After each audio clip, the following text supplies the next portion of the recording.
$5,00,000 জন্য তুমি কি পুড়ে যেতে রাজি? হ্যাঁ, এতে আমি ঠিক রাজি। আছে, গুড লাক ভাই, তুমি আমার থেকে সাহসী। এটা দারুণ হতে চলেছে। এই লোকটা লিটারালি একটা জ্বলন্ত ঘরের ভেতরে রয়েছে। দরজায় পুরো আগুন লেগে গোটা গেছে। ঘরটাই তো জ্বলছে। ও মাই গড, এটা আমার শুট করা সবথেকে বিপজ্জনক ভিডিও। ওর পিছনে আছে $5,00,000, যেটাও জিততে পারবে যদি ও কমপ্লিট করতে পারে 7টা ফায়ার ট্র্যাপ। যেমন ক্যাননে ভরে আগুনে ছুড়ে ফেলা হবে, জ্বলন্ত রিং এর ভেতর দিয়ে ওকে লাফাতে হবে, বিশাল বিস্ফোরণের হাত থেকে নিজেকে বাঁচাতে হবে এবং আরো অনেক কিছু। ওখান থেকে বেরিয়ে এখান এসো। থেকে বেরোতে হবে তাড়াতাড়ি। ওর পরিচয় বলি, এ হলো একজন প্রফেশনাল স্টান্টম্যান, আর ওর কঠিন পরীক্ষা নেব আমরা এই ভিডিওতে। আগুন জ্বলছে, ও তার টাকাগুলো বেরিয়ে আরে পড়ছে। সাবধানে চ্যাটল্যান্ড, তাড়াতাড়ি 10টার মধ্যে মাত্র 2টা হয়েছে। আগুন লেগে গেছে। হ্যাঁ, সত্যি আগুন লেগেছে। নোলান, ফায়ার এক্সটিংগুইশার নিয়ে এসো। তাড়াতাড়ি করো, বাড়িটা এক্ষুনি ভেঙে পড়বে। এই তো খুব ভালো। টাকাতে আগুন লেগে গেছে। ও মাই গড, টাকাগুলো পুড়ে যাচ্ছে। ও, তুমি করে ফেলেছো। ওর পায়ে আগুন জ্বলছে, নেভাও। আমার দম বন্ধ হয়ে আসছিল। তুমি এই বিল্ডিং থেকে $2.5 বের করতে পেরেছো। চলো পরের ডেথ ট্র্যাপে যাই। চোখের কাপড়টা খুলে ফেলো। এরিক, তোমাকে দ্বিতীয় ডেথ ট্র্যাপে স্বাগত জানাই। এটা কি ভাই, আমরা এখন কতটা উঁচুতে রয়েছি? অনেকটাই উচিত। তুমি একটু নিচে তাকাবে? এটা তো অনেক উঁচু। তার সাথে আগুনটা জ্বালাও।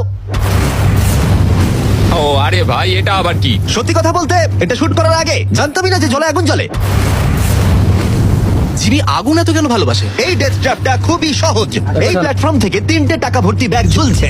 প্রত্যেকটা ব্যাগ বলে দেবে পরের কত টাকার জন্য তুমি কমপ্লিট করবে, আর যত টাকার পরিমাণ বাড়বে সেগুলোর দূরত্ব Action! প্ল্যাটফর্ম থেকে আরো বাড়বে। তোমাকে এই 3টে ব্যাগের মধ্যে একটাকে বেছে নিতে হবে আর প্ল্যাটফর্ম থেকে লাফিয়ে ধরতে হবে। তুমি যদি ধরতে পারো, ওটাই তোমার নতুন প্রাইস পুল হবে। ওটা কতটা দূরে আছে দেখো।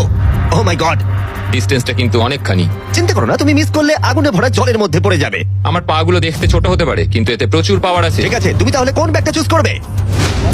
তুমি কি তাহলে সহজটাই নেবে, যা তোমার প্রাইস পুল কমিয়ে করে দেবে 1 লাখ? এটা করবো না, এটা খুব ইজি হবে ভাই। ঠিক আছে, আরে ভাই, এটা তোমার নতুন প্রাইস পুল। তুমি কি তাহলে $2.5 লাখ চাইবে, নাকি 10 ফুট লাফানোর রিস্ক নেবে $3 লাখ জন্য? আমি রিস্কটা নেবো। ঠিক আছে, এখন শুধু তাহলে 3 লাখটাই বেঁচে আছে, আর তাই ঠিক আছে, চলো দেখা যাক। আর এর সাথে আগুনের সাথে কাচির হাত থেকে তোমাকে বাঁচতে হবে। ঠিক আছে। এতটা রিস্ক নেওয়া কি উচিত হলো প্রাইস পুলে $50,000 যোগ করার জন্য? এবার কিন্তু তুমি আমাকে কনফিউজ করে দিচ্ছ। আমি তোমার লাভ দেওয়াটা দেখতে চাই, দেখাও আমায়। দেখাচ্ছি। ও হ্যাঁ, তুমি নিশ্চয়ই $3 লাখ আমার মনে পেয়ে হচ্ছে যাবে। পারবো। না না, আমার একদমই মনে হচ্ছে না তুমি 10 ফুট লাফাতে পারবে। বাজিতে রয়েছে $3 লাখ। কয়েক কোটি মানুষ দেখছে। চলো। দেখা যাক ও পারে কিনা। চলো শুরু করো। 3, 2, 1, চলো। ও ও দাঁড়াও, ওকে ফিরেও আসতে হবে। ও ও ধরে হ্যাঁ, থাকো। এসে গেছো, শুধু ধরে থাকো। ও পেরেছে, Yes! ও পেরেছে। Yes! Yes! $3 লাখ। দেখা যাক ও সার্ভাইভ করতে পারে কিনা পরের 5টা ডেথ ট্র্যাপ। ও তুমি পারবে। এই তো সবে শুরু। এরিক এখন জ্বলন্ত লেকের বাধা পার করে অনেকটাই এক্সাইটেড। এবার দেখা যাক কতটা এক্সাইটেড হয় ও পরের ডেথ ট্র্যাপ দেখে। চোখের কাপড়টা খুলে ফেলো। তোমার পিছনে গত ট্র্যাপে জিতে নেওয়া তোমার